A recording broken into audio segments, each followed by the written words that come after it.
Good evening. It is 10 p.m. here in Seoul.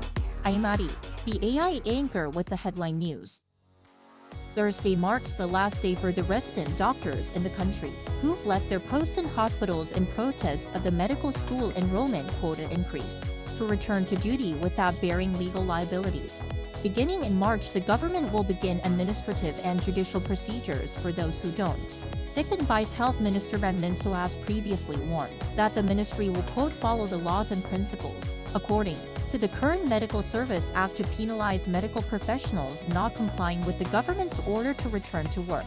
He said measures, such as medical license suspensions of at least 3 months, or official indictments are inevitable.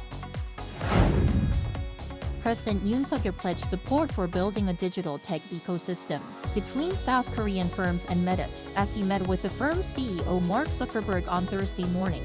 Song Tae-eun, Yoon's policy secretary, said the meeting took place for roughly half an hour at the Yongsan presidential office, with the discussion mostly focusing on future tech cooperation in cutting-edge areas like artificial intelligence and high-performance chips.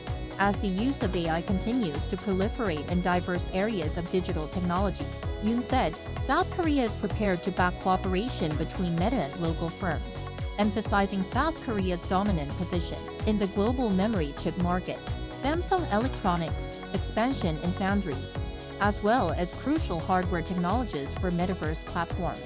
Yoon said they can play a crucial role in forming an open, innovative ecosystem with global big tech firms and various governments.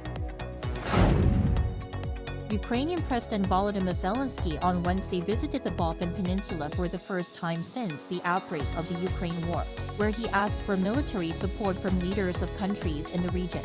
This followed a visit to Saudi Arabia on Tuesday to push for a peace plan and the return of prisoners of war from Russia.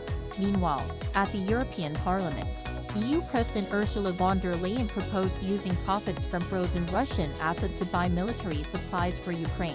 She urged the EU to do more on defense policy, adding that the threat of war for the EU may not be imminent, but it is not impossible.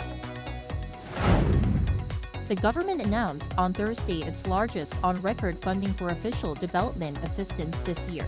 The amount topped 6.2 trillion Korean won, or about $4.7 billion US. Prime Minister Han Duck-soo presided over an International Development Cooperation Committee meeting on Thursday to review and finalize this year's plan. ODA targets the economic development and welfare of developing countries.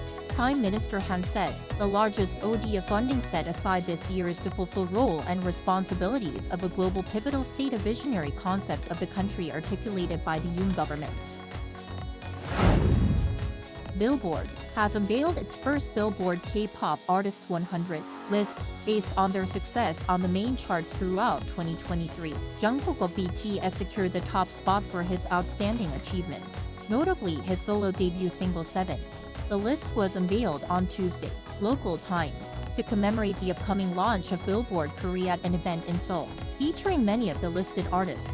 In May, Billboard, in collaboration with its Korean offshoot, will select 100 K-pop solo artists or groups each year, based on their placings on the Billboard 200 albums chart, Hot 100 chart and box score data, which reflects true records. That brings us to the end of tonight's AI headline news. Thank you for watching. Good night.